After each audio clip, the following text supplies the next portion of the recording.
ইবাদত হচ্ছে আল্লাহ রাব্বুল আলামিন যে হুকুম দিয়েছেন এবং নবী করিম সাল্লাল্লাহু আলাইহি ওয়াসাল্লাম যেই বাণী নিয়ে আমাদের কাছে এসেছেন, এক কথায় নবীর সুন্নাতের উপর আমল করার নামই হচ্ছে ইবাদত। এখন কেউ যদি নবীর সুন্নাত বাদ দিয়ে নিজের মন গড়া কোনো আইন অনুযায়ী আমল করে, তাহলে এটা ইবাদত হবে না, এটা হবে বিদআত।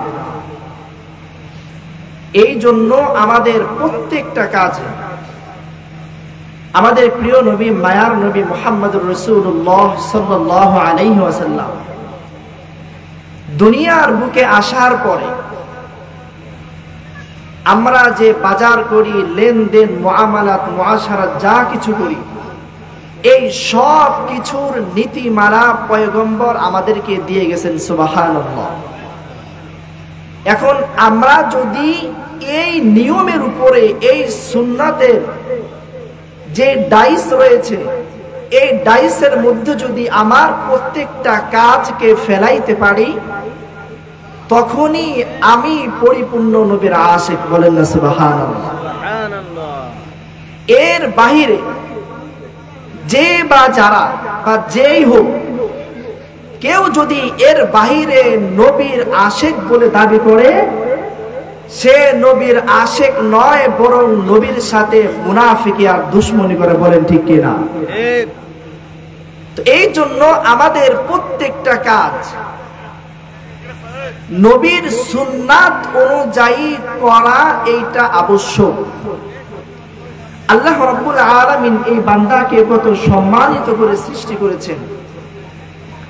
আল্লাহ রাব্বুল আলামিন বলেন, ওয়ালাকাদ কাররামনা বানি আদম। আল্লাহ তাআলা ডাক দিয়ে জানায় দেয়, ও দুনিয়ার মানুষ, আমি আল্লাহ পৃথিবীর মধ্যে যত সৃষ্টি করেছি, আমার যত সৃষ্টি রয়েছে বান্দা, আমি আল্লাহ এই সমস্ত সৃষ্টির মধ্য থেকে ও বনি আদম তোমাদেরকে আমি সব থেকে বেশি সম্মানিত করেছি। বলেন সুবহানাল্লাহ। আল্লাহ রাব্বুল আলামিন দুনিয়ার মধ্যে যত সুন্দর সুন্দর জিনিস দেখা যায়, ওই চাঁদের দিকে তাকাইলে মনে হয় চাঁদটা কত সুন্দর, আসমানের দিকে তাকাইলে মনে হয় আসমানটা কত সুন্দর, জমিনের এই সবুজ গাছ গাছালির দিকে তাকাইলে মনে হয় গাছগুলাকে আল্লাহ তাআলা কত সুন্দর করে সৃষ্টি করেছেন। ওই ফুলের দিকে যখন তাকাই, তখন মনে হয় ফুলটাও দেখতে কত সুন্দর, কত সুন্দর। কিন্তু মালিক ডাক দেয়া বলো, বান্দা না না, ওয়াত্তিনি ওয়াজ্জাইতুনি ওয়া তুরি সিনিনা ওয়া হাযাল বালাদিল আমিন। আল্লাহ রাব্বুল আলামিন একটা নয়, দুইটা নয়, তিনটা নয়, চারটা জিনিসের কসম খেয়ে বলে, বান্দা লাকাদ খালাকনাল ইনসানা ফি আহসানি তাকওয়িম। ও বান্দা, আমার যত সৃষ্টি রয়েছে বান্দা, আমি আল্লাহ সমস্ত সৃষ্টির উপরে তোমাকে সব থেকে বেশি সৌন্দর্য দান করেছি। সুবহানাল্লাহ। মালিক ডাক দেয়া বলে, বান্দা দুনিয়ার সব সৃষ্টির পিছনে বান্দারে তোমার একটা উদ্দেশ্য রয়েছে। বান্দা ঘর বানাও, টাইলস লাগাও, এত সুন্দর ঘর। বান্দা তোমার উদ্দেশ্য ওই ঘরের মধ্যে তুমি সুন্দরভাবে বসবাস করবা। ওই ঘরের প্রত্যেকটা বালাখানার মধ্যে বান্দা তুমি শান্তিতে থাকবা, শান্তিতে থাকবা। বান্দারে উদ্দেশ্য ছাড়া পৃথিবীর কোন মানুষ কোনো কিছুই সৃষ্টি করে না, আমি আল্লাহ।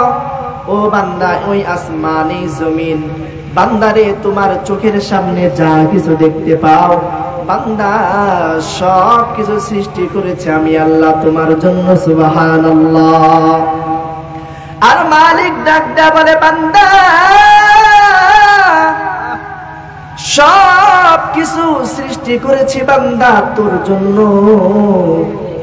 আর বান্দা তোরে সৃষ্টি করেছি একমাত্র আমি আল্লাহর জন্য। সুবহানাল্লাহ। মালিক ডাক দেয়া বলে, বান্দা আমি আল্লাহ তাআলা যখন তোমাকে সৃষ্টি করলাম, বান্দারে সৃষ্টি করার শুরুতে আমি আল্লাহ ফেরেশতাদেরকে নিয়ে বৈঠক করলাম। ওয়াইজ ক্বালা রাব্বুকা লিল মালাইকা ইন্নী জাইলুন ফিল আরদি খলিফা। ও বান্দা আমি আল্লাহ ফেরেশতাদের সাথে পরামর্শ করলাম, ফেরেশতা আমি আল্লাহ দুনিয়ার মধ্যে আমার খলিফা পাঠাইতে চাই, বানাইতে চাই। ফেরেশতা তোমরা কি বলো? ফেরেশতারা ডাক দেয়া বলে, আল্লাহ তুমি যে খলিফা বানাইতে চাও, যে বনি আদম বানাইতে চাও, ও আল্লাহ এই মানুষগুলা দুনিয়ার মধ্যে যাওয়ার পরে ভাই ভাইয়ের সাথে মারামারি করবে, সম্পদ নিয়ে মারামারি করবে, পৃথিবীর প্রত্যেকটা জিনিস ধরে ধরে ভাই ভাই মারামারি করবে। ও আল্লাহ আমরা ফেরেশতা সব সময় তোমার ইবাদতের মধ্যে লিপ্ত রয়েছি। ও আল্লাহ কিছু ফেরেশতা রয়েছে সর্বদাই কিয়াম অবস্থায় রয়েছে।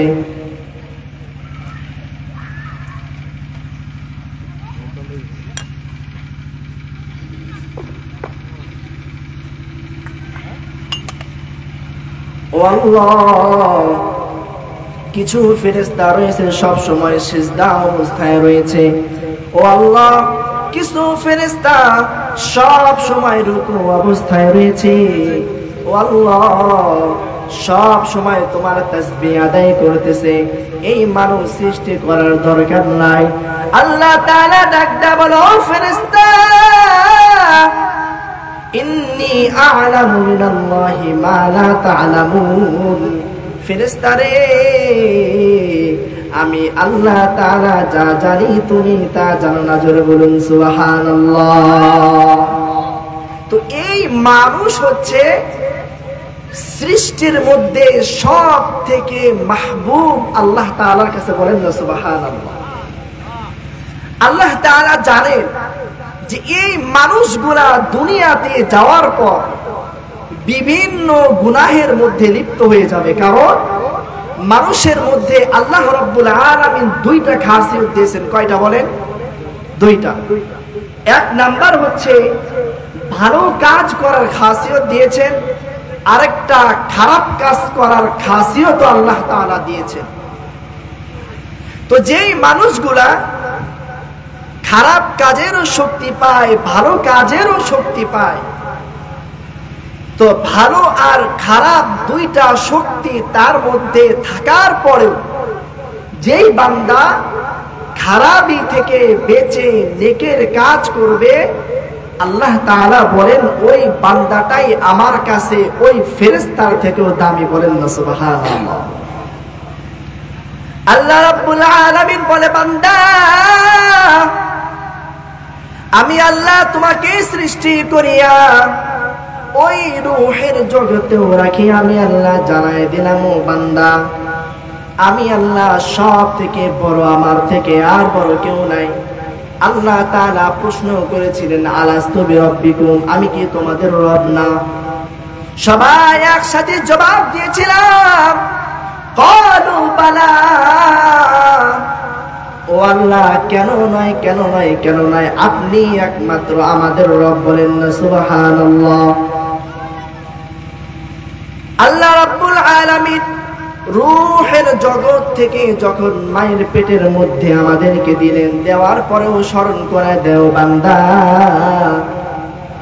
এই যে মায়ের পেটের ভিতরে পৃথিবীর কোনো আলো আসে না, কোনো বাতাসও আসে না, কোনো ঘ্রাণও আসে না, তুমি কিছু দেখতে পাও না। বান্দারে তোমার ক্ষুধা লাগবে, আমি আল্লাহ খাবারের ব্যবস্থা করলাম। বান্দা মুখ আছে, খাইতে পারো না, আমি আল্লাহ তাআলা তোমার আর মায়ের নাভির সাথে সংযুক্ত করে দিলাম।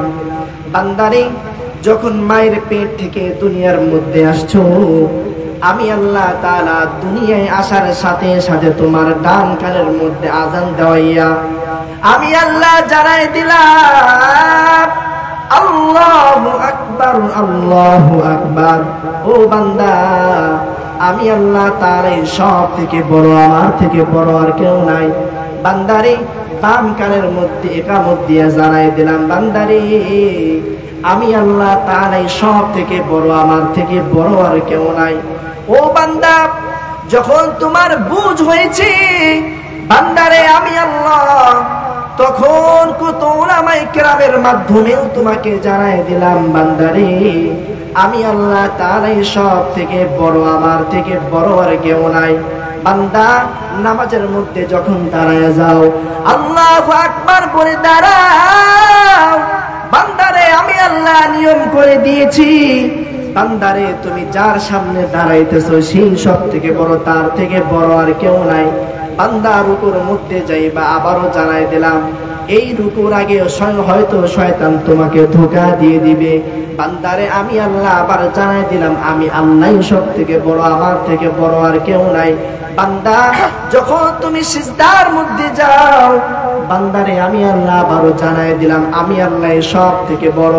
বান্দা, দুনিয়ায় চলতে গেলে তোমার যতগুলো পথ রয়েছে বান্দা, সব জায়গায় আমি আল্লাহ জানাই দিলাম এ বান্দা আমি আল্লাহ সব থেকে বড়, আমার থেকে বড় আর কেউ নাই।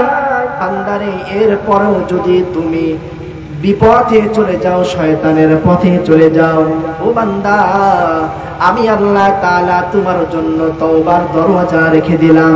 বান্দারে, আমি আল্লাহ তাআলা তোকে গুনাহগার বলে ডাক দেই নাই, আমি আল্লাহ তোরে নাফরমান বলিয়া ডাক দেই নাই। এ বান্দা, আমি তোকে মুশরিক বলিয়াও ডাক দেই নাই, আমি আল্লাহ বারবার তোকে ঈমানদার বলে বলে বলে বলে ডাক দিয়ে জানায় দেই। ও বান্দা, গুনাহগার বললে হয়তো তোর মনটা খারাপ হয়ে যাবে, মনটা ভেঙে যাবে। বান্দারে, আমি আল্লাহ দয়া করিয়া মায়া করিয়া বান্দারে আমি আল্লাহ জানাই দিলাম ইয়া আইয়ুহাল্লাযীনা আমানু, এ দুনিয়ার ইমানদারগণ, ইয়া আইয়ুহাল্লাযীনা আমানু তুবু ইলাল্লাহি তাওবাতান নাসুহা। বান্দারে, যেই বান্দা একনিষ্ঠভাবে শুধুমাত্র তওবা করবে, সব কিছু ছেড়ে চলে আসবে, বান্দা আমি আল্লাহ তাআলা সুসংবাদ দেই, বান্দা তোর পিছনের সমস্ত গুনাহ খাতাগুলোকে মাফ করে দিব। বলেন না সুবহানাল্লাহ। মালিক ডাক দেয়া বলে, বান্দা কুল ইয়া ইবাদি, ও বান্দা আমি আল্লাহ তাআলা সব থেকে কাছের সম্পর্ক, মালিক আর বান্দা, মালিক আর গোলাম। ও বান্দা, স্রষ্টা আর বান্দা বলিয়া ডাক দিয়েছি, আমি আল্লাহ স্রষ্টা, ও বান্দা তুই হলি আমার বান্দা। শুধু বান্দা বলি নাই, আমার বান্দা বলেছি। বলিয়া বলিয়া ডাক দেয়া বলি, বান্দা কুল ইয়া ইবাদিয়াল্লাযীনা আসরাফু আলা আনফুসিহিম লা তাকনাতু মির রাহমাতিল্লাহ ইন্নাল্লাহা ইয়াগফিরুয যুনুবা জামিআ ইন্নাহু হুয়াল গফুরুর রহিম। এ বান্দা, আমি আল্লাহ তাআলা ডাক দেয়া বলি, বান্দা তুই আমার বান্দা, আমার বান্দা। ও বান্দা, তোর যতই গুনাহ হোক, তোর গুনাহ দ্বারা যদি এই আসমান আর জমিনটাও ভরে যায়, ও বান্দা এই আসমান আর জমিনটা ভরে যাওয়ার পরেও তুই যখন আমি আল্লাহ তাআলার কাছে ফিরে আসবি,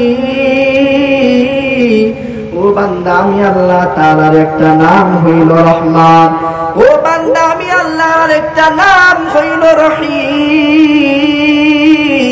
ও বান্দা, আমি আল্লাহ তাআলার দয়ার কোনো শেষ নাই, দয়ার কোনো শেষ নাই। বান্দারে, আমি আল্লাহ তাআলার নাম গফফার, ও বান্দা আমি আল্লাহ তাআলার নাম সত্তার। বান্দারে দুনিয়ার মধ্যে এত পরিমাণ গুনাহ করেছো, আমি আল্লাহ তাআলা কারো সামনে প্রকাশ করে দেই নাই, কারণ আমি আল্লাহ জানি ও বান্দা তোর পিছনে শয়তান চ্যালেঞ্জ করেছে, এই প্রত্যেকটা বনি আদমকে যেভাবে হোক আমি জাহান্নামে নিয়ে যাব। আমি আল্লাহ ওই শয়তানকে ডাক দিয়া বলেছি, ও শয়তান ও অভিশপ্ত, আমার বান্দা গুনাহ করতে করতে করতে করতে যদি মৃত্যুর দ্বার প্রান্তেও চলে যায়, আর ওই সময় যদি আমি আল্লাহ তাআলার কাছে তওবা করে, আমি আল্লাহ ওই বান্দার জিন্দেগীর সমস্ত গুনাহকে মাফ করে দেব। সুবহানাল্লাহ। তো মালিক এই বান্দাদেরকে বড় মুহাব্বত করে সৃষ্টি করেছে। আল্লাহ রাব্বুল আলামিন এই যে আমরা দুনিয়ার মধ্যে এত পেরেশানি, এত চিন্তা, বাড়িতে শান্তি নাই, রিজিকের অভাব, এত সমস্যা, এর সমাধান কি? যার কারণে সকাল হইতে দেরি আছে তো আমার বাসা থেকে বের হইতে দেরি নাই। আর আল্লাহ তাআলা বলে, বান্দা ওয়া'মুর আহলাকা বিস-সালাতি ওয়াসতাবির আলাইহা লা নাসআলুকা রিজকা নাহনু নারযুকুকা ওয়াল আকিবাতু লিত-তাকওয়া। বান্দা তুমি নিজে নামাজ পড়ো, তোমার পরিবার বর্গ যারা আছে এদেরকেও নামাজ পড়াও, এরপরে আমি আল্লাহ তাআলার উপর সবর করে থাকো, আমি আল্লাহ তাআলা তোমার রিজিকের সমস্ত পেরেশানিতে উত্তর দেব। সুবহানাল্লাহ। যেখানে রিজিক আছে, যে রিজিক দেয়, যার থেকে আসে, তার কাছে আমরা যাই না। যদি দুনিয়ার কোন আসবাবপত্রের মধ্যে যদি রিজিক থাকতো, তাহলে একই গাড়ির ড্রাইভার একসাথেই বাসা থেকে একই সময় বের হয়, একই স্ট্যান্ডের মধ্যে গাড়ি চালায়, এরপরেও কেন দুইজনের দুই রকম রিজিক আসে? একই দোকানদার, উভয়ের পণ্য একই, একই মানের, একদিন একজনের ব্যবসার মধ্যে লাভ বেশি, আরেকদিন আরেকজনের লাভ বেশি। একই মাঠের মধ্যে ফসল ফলায় পাশাপাশি, উভয়ের সার বীজ সবকিছু একই, এর পরেও কেন উভয়ের ফসল দুই রকম হয়? তাহলে বোঝা গেল এর পিছনে আমি যতই চেষ্টা করি, মালিক যদি ফয়সালা না করে, তাহলে আমার রিজিক আসবে না। কিন্তু আজকে আমরা পেরেশান, নামাজ নাই, কালাম নাই, রোজা নাই, হজ নাই, যাকাত নাই, চারিদিকে শুধু গুনাহ আর গুনাহ, গুনাহ আর গুনাহ, সুদ আর ঘুষে ভরে গেছে। এমন কোন মানুষ নাই যারা আজকে সুদ ও ঘুষ থেকে মুক্ত। আজকে মানুষ গুনাহকে গুনাহ মনে করে না। মাফ তো চাইবে সে ব্যক্তি যে গুনাহ মনে করে, আর যে গুনাহ মনে করে না সে মাফ চাইবে এটা কি? এরপরেও আল্লাহ তাআলা বলে, বান্দা আমি আল্লাহ তাআলা তোদেরকে যে এত মায়া করে সৃষ্টি করেছি, বান্দা দুনিয়ার সমস্ত গুনাহ করেও যদি আমি আল্লাহ তাআলার দরবারে আসো আর খালেস দিলে তওবা করো, বান্দা আমি আল্লাহ তাআলা তোমার জিন্দেগীর সমস্ত গুনাহকে মাফ করে দেব। সুবহানাল্লাহ। হাদিস শরীফের মধ্যে পয়গম্বর জানায় দেয়, আত্তাইবু মিনাজ যামবি কামান লা যামবা লা। ও বান্দা, যে ব্যক্তি গুনাহ করার পর আল্লাহ তাআলার কাছে তওবা করে, ওই বান্দা আল্লাহ তাআলার কাছে এমন হয়ে যায়, এমন বান্দায় পরিণত হয়ে যায়, ও বান্দা কেমন যেন ওই বান্দার আমলনামায় আর কোনো গুনাহ নাই। বলেন না সুবহানাল্লাহ। আমার গুনাহটা এত পরিমাণ হয়ে যায় নাই, আল্লাহ রাসূলের প্রিয় সাহাবী দাহিয়াতুল কলবি, যেই দাহিয়াতুল কলবি এত পরিমাণ গুনাহ করেছে, এত পরিমাণ গুনাহ করেছে, দাহিয়াতুল কলবি তার নিজের হাতে কোন রিওয়ায়াতে পাওয়া যায় 70 জনের বেশি মেয়ে জীবিত মেয়েকে দাফন করেছে, নাউজুবিল্লাহ। কোন রিওয়ায়াতে পাওয়া যায় 80 জনের থেকেও বেশি জীবন্ত মেয়েকে দাফন করেছে। এই তাহিয়াতুল কালবি একদিন পয়গম্বরের দরবারে গিয়ে হাউমাউ করে কান্দে। পয়গম্বর ডাক দেওয়ার, ও তাহিয়াতুল কালবি, কি হয়েছে তোমার? কেন এত কান্না, কেন এত কান্না? তাহিয়াতুল কালবি ডাক দেয়া বলো, ও পয়গম্বর, আমি এত পরিমাণ গুনাহ করেছি, ও পয়গম্বর, আমার এই গুনাহ আল্লাহ তাআলা কোনদিন মাফ করবে না, কোনদিন মাফ করবে না। পয়গম্বর ডাক দেয়া বলে, ও তাহিয়াতুল কালবি, কি এমন গুনাহ করেছো? বলো বলো বলো। তাহিয়াতুল কালবি কান্দে, তার চোখের পানি গুলা মুখ বেয়ে দাড়ি গুলা ভিজে ভিজে পড়ে যায়। তাহিয়াতুল কালবি কান্দে আর বলে, ও পয়গম্বর, আমি কিছুদিন পূর্বে ব্যবসার উদ্দেশ্যে সফরে গিয়েছিলাম। ও পয়গম্বর, আমি সফরে যাওয়ার পূর্বে আমার স্ত্রীকে বলে গেছি, তোমার গর্ভের মধ্যে যে সন্তান রয়েছে, এই সন্তান যদি মেয়ে হয় তাহলে আমি আসার পূর্বে তাকে দাফন করে ফেলবা, আর যদি ছেলে হয়, ও স্ত্রী, এই সন্তানটাকে বড় আদর করে মানুষ করবা। ও পয়গম্বর, আমি যখন ব্যবসা থেকে ফিরে আসলাম, ব্যবসা থেকে ফিরে আসার পরে দেখি আমার ঘরের মধ্যে পূর্ণিমার চাঁদের মতো ফুটফুটে একটা মেয়ে দেখা যায়। আমি স্ত্রীকে ডাক দেয়া বললাম, ও স্ত্রী, এই যে সুন্দর মেয়ে, এই মেয়েটা কার? স্ত্রী ডাক দেয়া বলো, প্রাণের স্বামী আমার, এই মেয়েটাই হচ্ছে তোমার সন্তান। তুমি যে আমাকে গর্ভ অবস্থায় রেখে গেছিলা, ওই গর্ভ থেকে তোমার এই সুন্দর মেয়েটা জন্ম নিয়েছে। জোরে বলুন আল্লাহু আকবার। তাহিয়াতুল কালবি স্ত্রীকে ডাক দেয়া বলে, ও স্ত্রী, আমি যে তোমাকে বলেছিলাম যদি আমার মেয়ে জন্ম নেয় ওই মেয়েটাকে জীবিত দাফন করে ফেলবা, তুমি কেন করো নাই?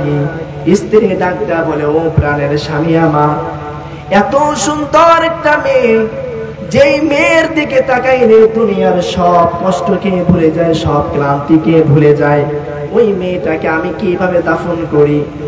এই কথা বলার পর স্বামীর মনের মধ্যে দয়া কেমন যেন মনে হয় সেই এই মেয়ের প্রতি রাজি হয়ে গিয়েছে। যেই মেয়েটাকে নাম রাখা হয়েছিল জামিলা। নাম কি? জামিলা অর্থ সুন্দরী। জামিলা অর্থ কি?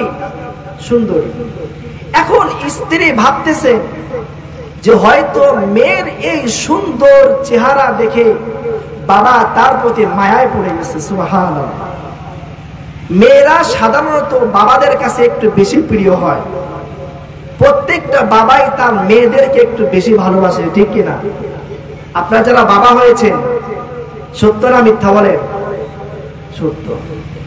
তো যারাই বাবা হয়েছে, ছেলের থেকে মেয়ের প্রতি মায়া, আবেগ, ভালোবাসাটা একটু বেশি। মালিক ডাক দেয়া বলে, ও বান্দা, তওবার দরজা আমি আল্লাহ এমন ভাবে খুলে দিয়েছি, বান্দারে আমি আল্লাহ কত ঘটনা কোরআনের মধ্যে উল্লেখ করে দিয়েছি। ও বান্দা, দাহিয়াতুল কালবি নবীর কাছে ঘটনা বর্ণনা করো। পয়গম্বর, এই মেয়ে আমাকে আব্বু আব্বু বলে ডাকে, এই মেয়ের কণ্ঠ আল্লাহ এত সুন্দর করে দিয়েছে, তার কণ্ঠের আওয়াজের মধ্যেও কেমন যেন একটা মায়া।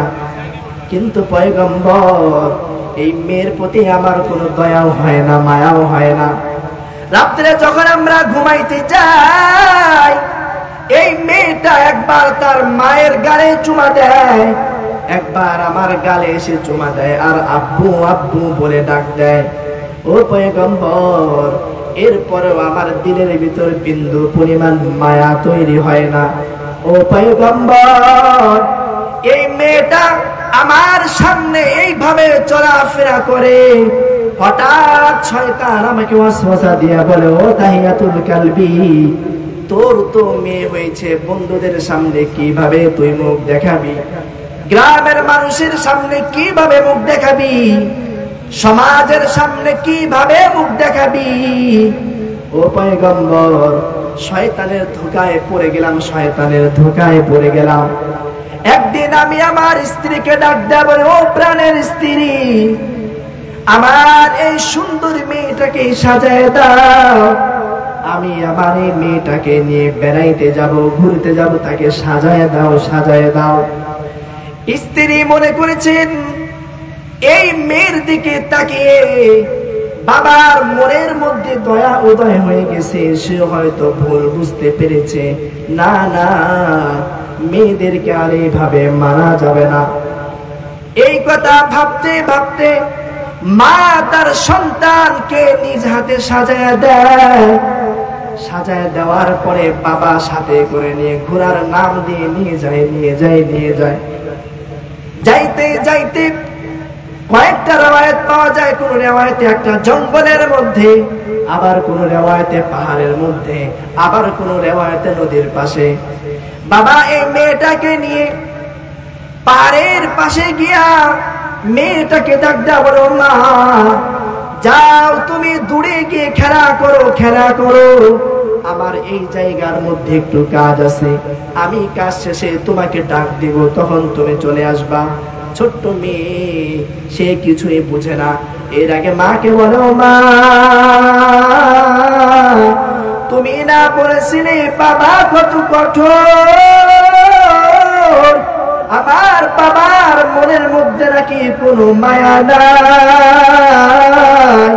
ও মা, তুমি দেখছো বাবা আমাকে নিয়ে বেড়াইতে যাইতে চায়, বাবা আমাকে নিয়ে ঘুরতে চায়।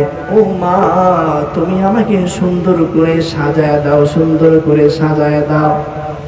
মা সুন্দর করে সাজায় দেয়।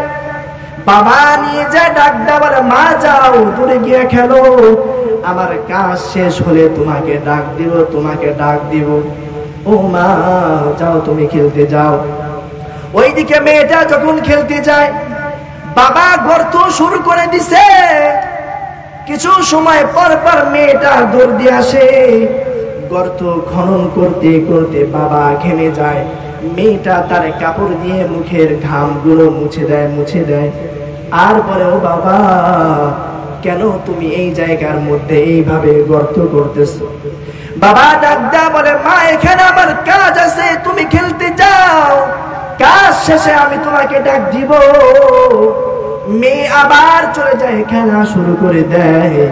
দাহিয়াতুল কালবির মনের মধ্যে একটু দয়া হয় না, একটু মায়া হয় না, যে দাহিয়াতুল কালবি নিজ হাতে এত পরিমাণ মেয়েদেরকে, এত পরিমাণ মেয়েকে নিজ হাতে দাফন করেছে। ওই দাহিয়াতুল কালবির মনের মধ্যে এই সুন্দর মেয়ে দেখার পরেও বিন্দু পরিমাণ মায়া হয় না। যখন গর্ত শেষ হয়ে যায়,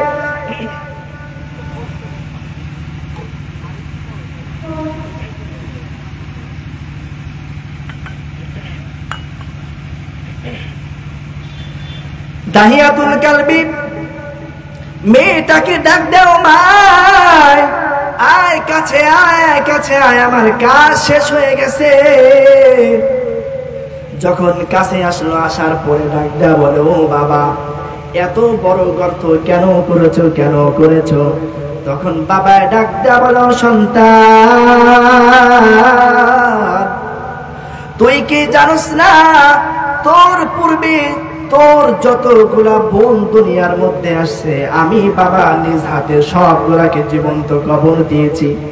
তখন মেয়েটা ডাক দেয়া বলো, বাবা তুমি কি আমাকেও এই গর্তের মধ্যে ফেলে দিবা? তখন দাহিয়াতুল কালবি ডাক দেয়া বলে, ও মেয়ে, তুই কি এখনো ঠিক পাস না? এই কথা বলে বলে মেয়েকে ধাক্কা দিয়ে ফেলে দিয়ে পা গুলো বেঁধে ফেলায়। ওই মেয়েটা ডাক দেয়া বলো, বাবা তুমি আমাকে ছেড়ে দাও, আমি আর কোনোদিন তোমাকে বাবা বলে পরিচয় দিব না। ও বাবা, কোনোদিন তোমার সামনেও আসবো না। ও বাবা, তুমি আমার জীবনটা ভিক্ষা দাও। এই কথা বলতে বলতে দাহিয়াতুল কালবি তার হাতগুলো বেঁধে ফেলে, মেয়ে চিৎকার করে পয়গম্বরকে বলে, ও পয়গম্বর, ওই সময়ও আমার দিলের মধ্যে বিন্দু পরিমাণ দয়া হয় নাই, বিন্দু পরিমাণ দয়া হয় না। আমি মেয়েটাকে বেঁধে গর্তের মধ্যে ফেলে দিলাম। ওই গর্তের মধ্যে যখন ফেলে দিলাম, মেয়েটা আমাকে আব্বু আব্বু আব্বু আব্বু বলে ডাকে। এরপরেও আমার দিলের মধ্যে বিন্দু পরিমাণ মায়া হয় না পয়গম্বর। এমন গুনাহ আমার আল্লাহ কোনোদিন মাফ করবে না, কোনোদিন মাফ করবে না। পয়গম্বরও কান্দে, দাহিয়াতুল কালবিও কান্দে। দাহিয়াতুল কালবি ঘটনা বর্ণনা করে, ও পয়গম্বর, যখন আমার মেয়েটাকে গর্তের মধ্যে ফেলাই দিলাম, গর্তের মধ্যে ফেলা দেওয়ার পর বাবা বাবা বলে ডাক দেয়, তবু আমার দিলে মায়া হয় না। আমি যখন মাটি দেই, পাথর দিই, তবুও দেখি জানটা যায় না। কবর থেকে ওই গর্তের মধ্যে থেকে আওয়াজ শোনা যায়, আব্বু আব্বু আব্বু বলে আওয়াজ শোনা যায়। ও পয়গম্বর, এরপরে আমি বড় একটা পাথর নিয়ে আমি ওই মেয়ের বুকের উপরে ফিকে মেরেছি। সাথে সাথে মেয়ে আমাকে এত জোরে আব্বু বলে ডাক দিছে পয়গম্বর, যে আব্বু ডাকটা আমি কখনোই ভুলতে পারি না। বাজার করতে গেলেও মেয়ের আওয়াজ শুনতে পাই, ঘরের মধ্যে গেলেও মেয়ের আওয়াজ শুনতে পাই। ও পয়গম্বর, যেখানে যাই সেখানে গিয়ে শুধু আমি আব্বু আব্বু আওয়াজটা শুনতে পাই। ও পয়গম্বর, এত পরিমাণ গুনাহ করেছি, এই গুনাহ আল্লাহ তাআলা কোনোদিন মাফ করবে না। পয়গম্বর ডাক দেয়া বলে, ও দাহিয়াতুল কালবি, তুমি আমার আল্লাহকে চিনো না? আমার আল্লাহ হইল গফুর, আমার আল্লাহ হইল গফফার। ও দাহিয়াতুল কালবি, পৃথিবীর মানুষগুলা যদি গুনাহ করতে করতে নিজের জীবনটাও শেষ করে দেয়, ও দাহিয়াতুল কালবি, আর আমার আল্লাহর কাছে যদি একবার খাটি দিলে তওবা করে, আমার আল্লাহ ওই বান্দার জিন্দেগীর সমস্ত গুনাহগুলোকে মাফ করে দেয়। বলেন না সুবহানাল্লাহ। আল্লাহ তাআলা বলে, বান্দা, ইয়া আইয়ুহাল্লাযীনা আমানু তুবু ইলাল্লাহি তাওবাতান নাসুহা। ও বান্দা, গুনাহ থেকে এমন ভাবে তওবা করো বান্দারে, এই গুনার পরে তুমি আর কখনো গুনাহের কাজের মধ্যে লিপ্ত হবে না। ও বান্দা, খাঁটি দিলে তওবা করো, খাঁটি দিলে তওবা করো, আমি আল্লাহ তোমার জিন্দেগীর সমস্ত গুনাহগুলোকে মাফ করে দেব। সুবহানাল্লাহ। হাদিস শরীফের মধ্যে পয়গম্বর জানায় দেয়, দুনিয়ার মধ্যে আল্লাহ তাআলার কাছে সব থেকে প্রিয় ওই বান্দা, যেই বান্দা গুনাহ করার পর নিজের ভুল বুঝিয়া আল্লাহ তাআলার কাছে গিয়ে মাপ চায়। আল্লাহ তাআলা বলে, দুনিয়ার মধ্যে ওই বান্দাই আমার কাছে সব থেকে প্রিয়। সুবহানাল্লাহ। আজকে আমরা গুনাহ করি, গুনাহের পরে মনেই করি না যে আমি গুনাহ করেছি। আল্লাহ তাআলা কোরআনের মধ্যে বলেন, ওয়ালা তামুতুন্না ইল্লা ওয়া আনতুম মুসলিমুন। তোমরা ততক্ষণ পর্যন্ত মৃত্যু বরণ করো না যতক্ষণ না পর্যন্ত মুসলমান না হও। আল্লাহ তাআলা কি বলে? মুসলমান হওয়ার আগ পর্যন্ত মৃত্যু বরণ করো না। কেননা কবর এমন একটা জায়গা, যেই জায়গার মধ্যে কোনো আলেমও দেখে না, কোন পীরও দেখে না, কোন রাজাও দেখে না, বাদশাও দেখে না, মন্ত্রীও দেখে না। ওই জায়গার মধ্যে শুধু দেখে কার আমল সালেহ, পরিশুদ্ধ আমল নিয়ে কে আসছে। যে ব্যক্তি পরিশুদ্ধ আমল নিয়ে কবরে যাইতে পারবে না, তার জন্য ওই কবরটা এমন হয়ে যাবে, পয়গম্বর হাদিসের মধ্যে জানায় দেয়, আল কবরু রাউযাতুম মিন রিয়াজিল জান্নাতি আও হুফরাতুম মিন হুফারিন নার। এই কবর এমন একটা জায়গা, যে কবরের উপরেও মাটি, ডানেও মাটি, বামেও মাটি, নিচেও মাটি, এক কথায় মাটির ঘর, এক কথায় মাটির ঘর। তো কোন ব্যক্তি যদি আমলে সালেহ পরিশুদ্ধ আমল নিয়ে কবরে যায়। আল্লাহ তাআলা বলেন, ইন্নাল্লাযীনা আমানু ওয়া আমিলুস সালিহাতি কানাত লাহুম জান্নাতুল ফিরদাউসি নুজুলা। ও বান্দা, যে ব্যক্তি আমি আল্লাহ তাআলার উপরে ঈমান আনবে, ঈমান আনার পরে আমলে সালেহ করবে, পরিশুদ্ধ আমল, যে আমলের মধ্যে কোনো রিয়া থাকবে না, যে আমলের মধ্যে মানুষ দেখানো থাকবে না, যে আমলের মধ্যে সমাজ দেখানো থাকবে না, একমাত্র আমি আল্লাহ তাআলার জন্য হবে। আখলিস দীনাকা ইয়াকফিকাল আমালুল কলিল। ও বান্দা, তোমার আমলটা যদি একমাত্র আমি আল্লাহর জন্য হয়, আর ওই আমলটা যদি সামান্য থেকে সামান্য হয়, ওই আমলের বিনিময়ে আমি আল্লাহ তোমাকে জান্নাত দিয়ে দেব। সুবহানাল্লাহ। আল্লাহ তাআলা বলেন, ইন্নাল্লাযীনা আমানু ওয়া আমিলুস সালিহাতি কানাত লাহুম জান্নাতুল ফিরদাউসি নুজুলা। যারা ঈমান আনবে এবং আমলে সালেহ করবে, আমি আল্লাহ তাদের জন্য সবথেকে উৎকৃষ্ট মানের জান্নাত, জান্নাতুল ফিরদাউস দান করব। সুবহানাল্লাহ। এখন শর্ত কি? আমলটা হতে হবে পরিচ্ছন্ন, পরিষ্কার আমল। এক কথায় যে আমলটা সুন্নাত অনুযায়ী হবে। মুসলমানের প্রত্যেকটা কাজ, খাওয়ার মধ্যে সুন্নাত রয়েছে, কথা বলার মধ্যে সুন্নাত রয়েছে, চলাফেরার মধ্যে সুন্নাত রয়েছে, দোকানদারি করার মধ্যে সুন্নাত রয়েছে। এক কথায় মুসলমান যে কাজই করবে, প্রত্যেকটা কাজের মধ্যে সুন্নাত রয়েছে। আর যে বান্দা এই সুন্নাতের উপরে আমল করবে, আল্লাহ রাব্বুল আলামিন তাকে জান্নাতুল ফিরদাউস নসিব করবেন। বলেন না সুবহানাল্লাহ।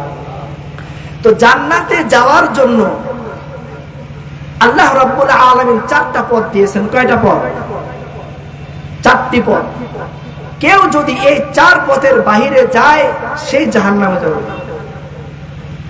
হাদিস শরীফের মধ্যে আসছে, কুন আলিমান আও মুতাআল্লিমান আও মুহিব্বান আও মুআল্লিকা। হয় তুমি নিজে আলেম হও, হয় তুমি নিজে আলেম হও। নাম্বার 2, অথবা আলেমের ছাত্র হও। আরেক হাদিসের মধ্যে পয়গম্বর বলেন, খায়রুকুম মান তাআল্লামাল কুরআন ওয়া আল্লামা।